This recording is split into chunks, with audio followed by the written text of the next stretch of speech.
Olá, olá! Vamos para mais uma aula de xadrez. E na aula de xadrez de hoje nós continuaremos falando sobre finais de jogo.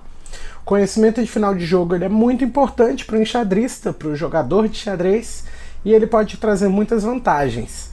Aqui a gente está enfrentando as peças pretas que tem um peão dobrado, que é uma fraqueza no final de jogo, e muitas pessoas não conseguem se aproveitar disso. A gente vai ver alguns caminhos, algumas ideias de finais de jogo que é interessante a gente conhecer. Então vamos lá. Aqui a gente tem várias ideias para as peças pretas, do que elas querem fazer, do que elas conseguem dominar agora. Elas dominam, por exemplo, aquela diagonal ali que tem F5 e G4, e que são casas interessantes para a gente. Do mesmo jeito que o bispo branco ele deseja entrar ali na casa H4, e a gente tem o bispo das pretas atrapalhando. Mas a gente tem uma casa importante também para o rei, que é a casa E4, ali no centro do tabuleiro. E a gente tem esse rei preto pensando, né, em jogar em E8, em D7, como uma maneira de manobrar a sua posição aqui nesse jogo. Mas vamos ver o que a gente pode desenvolver a partir daí. O que você jogaria agora como primeira jogada em um final nessa posição? De bispo de cores iguais, né? Os dois estão na casa preta. O que você poderia jogar? Aqui, as brancas podem começar se aproveitando justamente da casa E4. Por quê? Joguei bispo E4, o bispo dele pode jogar em F8, né? Para tentar deixar a posição do mesmo jeito. E a gente joga rei F3. Peão em B6, G4, né, para a gente começar a avançar esses peões e pensar na possibilidade do bispo entrar por ali. Bispo E7, e aí a gente joga rei G3. A ideia ainda é a mesma, a ideia ainda é trazer o bispo ali para casa H4 e também avançar esse peão para H3. Se ele joga aqui rei G7, ele pode jogar também C6. Se ele joga rei G7, a gente joga rei H3, rei F7, bispo F2, bispo F8, e a gente consegue trazer o bispo para H4 finalmente. Rei E8, né, para evitar a nossa entrada de bispo ali em E8, capturando o peão de D7. G toma H5, G toma H5, bispo G5, a gente tem uma ameaça dupla, tanto o rei caminhando até H5, como o bispo de D7, que, né, está sendo um problema ali por ser visado demais pelo nosso bispo branco. Se bispo G5, que é uma possibilidade também aqui, a gente deixa passar o ataque, né? Então é interessante a gente já aproveitar para capturar em H5 e só depois jogar bispo G5 para a gente ter esses dois caminhos aqui, ok? Bispo G5 ainda pode funcionar também para as peças brancas.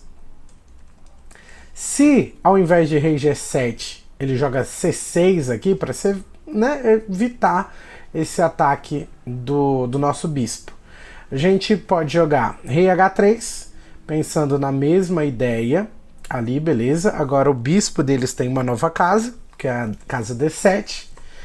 Bispo D8, bispo F2.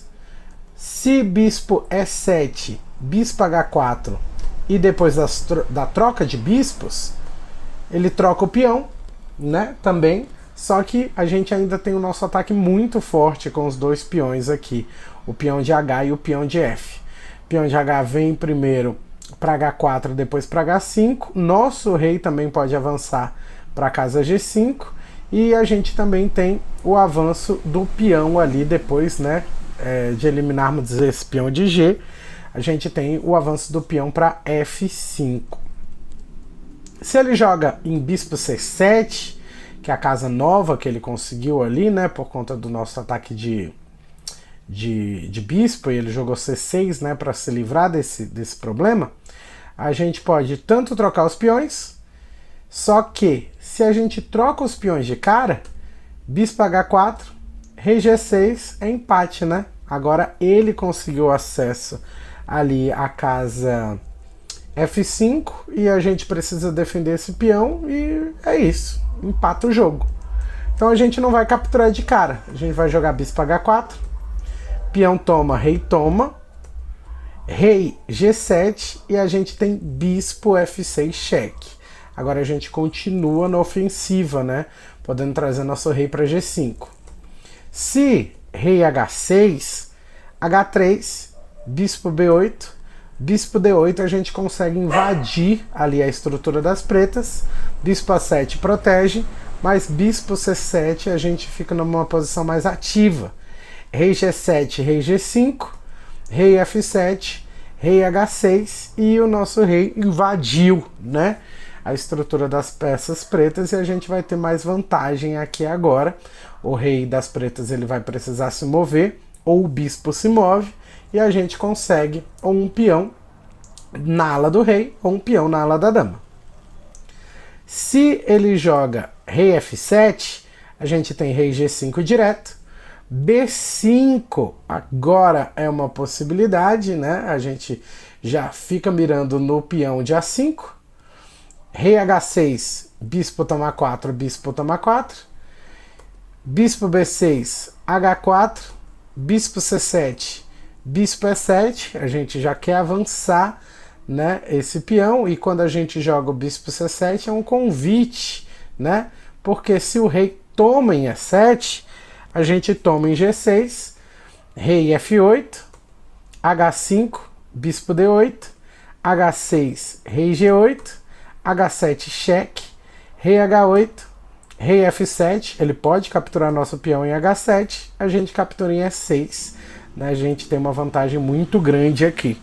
Se rei G7, rei D7, bispo H4, F5, rei F7, rei toma C6, bispo em G3, E6 cheque, se rei F6, rei toma C5 e ele não pode capturar, né, o peão de F5, senão a gente promove.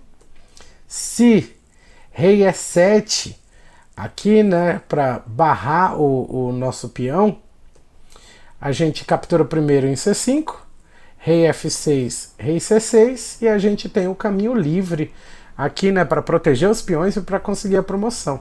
Bem tranquilo a vitória das peças brancas aqui nesse final. Se ele capturar, né, o nosso bispo aqui em E7. Beleza, vamos supor que ele não capture, que ele joga bispo B6. A gente joga bispo D6.